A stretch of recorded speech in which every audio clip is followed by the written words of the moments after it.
क्षीरचोरा गोपीनाथ मंदिर रेमुना, ओडिशा, भारत में है। रेमुना नाम रमणीय शब्द से लिया गया है जिसका अर्थ है बहुत अच्छा दिखने वाला। उड़िया में क्षीरचोरा का अर्थ है गाढ़ा दूध चुराने वाला और गोपीनाथ का अर्थ है गोपियों की दिव्य पत्नी। संदर्भ बालकृष्ण के दूध और दूध से बने उत्पादों के प्रति प्रेम का है। इसे वैष्णव परंपरा के 108 अभिमान क्षेत्रों में से एक वर्गीकृत किया गया है। क्षीरचोरा नाम क्षीर दूध का चोर से उत्पन्न हुआ है, अर्थात श्री कृष्ण। यहाँ 3 प्रमुख मूर्तियाँ हैं। बीच में काले शैल से बनी भगवान गोपीनाथ की मूर्ति है। उनकी एक ओर गोविंद और दूसरी ओर मदन मोहन है। गोविंद और मदन मोहन की मूर्तियां सन 1938 में चैतन्य दासा बाबाजी नामक भक्त वृंदावन से लाए थे। श्री गोपीनाथ से संबंधित आस्था है कि इसे स्वयं श्री राम ने अपने वनवास काल में इसे तराशा था ताकि सीता माता उनके अगले अवतार का स्वरूप देख सके और चित्रकूट धाम में सीता माता ने इसकी पूजा करी थी।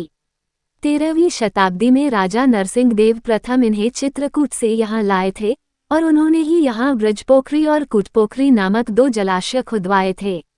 500 साल पहले माधवेंद्र पुरी वृंदावन में अपने श्री गोपाल देवता के लिए कुछ चंदन लेने के लिए पुरी जा रहे थे। नवद्वीप में कुछ दिनों के बाद श्री पुरी उड़ीसा के लिए रवाना हुए। कुछ ही दिनों में वह रेमुना पहुंचे जहां गोपीनाथ स्थित है। देवता की सुंदरता देखकर माधवेंद्र पुरी अभिभूत हो गए। मंदिर के गलियारे में जहां से लोग आम तौर पर देवता को देखते थे, माधवेंद्र पुरी ने जप किया और नृत्य किया। फिर वह वहीं बैठ गया और एक ब्राह्मण से पूछा कि वे देवता को किस प्रकार का भोजन अर्पित करते हैं। माधवेंद्र पुरी ने सोचा, मैं पुजारी से पूछूंगा कि गोपीनाथ को कौन से खाद्य पदार्थ चढ़ाए जाते हैं ताकि हमारी रसोई में व्यवस्था करके हम भी श्री गोपाल को समान भोजन चढ़ा सकें।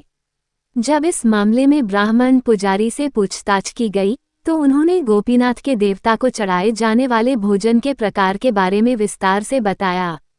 ब्राह्मण पुजारी ने कहा, शाम को देवता को 12 मिट्टी के बर्तनों में मीठे चावल का भोग लगाया जाता है। क्योंकि इसका स्वाद अमृत के समान होता है, इसलिए इसे अमृत केली नाम दिया गया है। यह मीठा चावल दुनिया भर में गोपीनाथ क्षीर के रूप में मनाया जाता है। ये है दुनिया में कहीं और पेश नहीं किया गया। जब माधवेंद्र पुरी ब्राह्मण पुजारी से बात कर रहे थे तो मीठे चावल को प्रसाद के रूप में देवता के सामने रखा गया था। ये देखकर माधवेंद्र पुरी ने सोचा, अगर मेरे कहे बिना मुझे थोड़ा सा मीठा चावल दिया जाए तो मैं इसका स्वाद ले सकता हूँ और अपने भगवान गोपाल को भोग लगाने के लिए इसी तरह की तैयारी कर सकता हूँ। तब तुरंत माधवेंद्र पुरी को मीठे चावल का स्वाद लेने की इच्छा में अपनी गलती का एहसास हुआ और उन्होंने तुरंत पश्चाताप किया, मैंने अपराध किया है। मैंने भगवान को अर्पित करने से पहले उस व्यंजन का स्वाद चखने की इच्छा की है।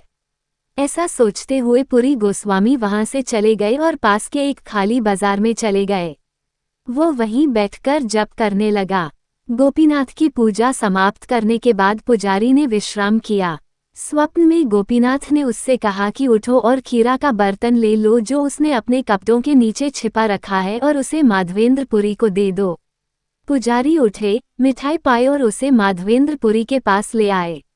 पुजारी ने उनसे कहा कि आपके लिए श्री गोपीनाथ ने क्षीर चुराया है। तुम्हारे समान भाग्यशाली मनुष्य दूसरा कोई नहीं है। इस प्रकार देवता को क्षीरचोरा गोपीनाथ नाम मिला। क्षीरा का अर्थ है गाढ़ा दूध और चोरा का अर्थ है चोर। यहाँ स्वादिष्ट क्षीरा मिलता है जिसे अमृता केली कहा जाता है। गोपीनाथ क्षीरा किशमिश के छिड़काव के साथ घर का बना गाढ़ा दूध, चीनी और क्रीम की तैयारी है। ये बर्तनों में आता है जिसे भगवान गोपीनाथ व्यक्तिगत रूप से चखते हैं। पूरे भारत से तीर्थयात्री वर्ष भर यहाँ आते हैं। स्थानीय निवासी हर अवसर और त्योहारों पर आते हैं। पश्चिमी इस्कॉन भक्त अक्सर मंदिर में आते हैं। इस्कॉन के संस्थापक आचार्य ए.सी. भक्तिवेदांत स्वामी प्रभुपाद ने टोरंटो, कनाडा में एक इस्कॉन केंद्र की स्थापना की और इसे न्यू रेमुना धाम नाम दिया। मंदिर में पीठासीन देवता का नाम श्री राधा क्षीरचोरा गोपीनाथ है।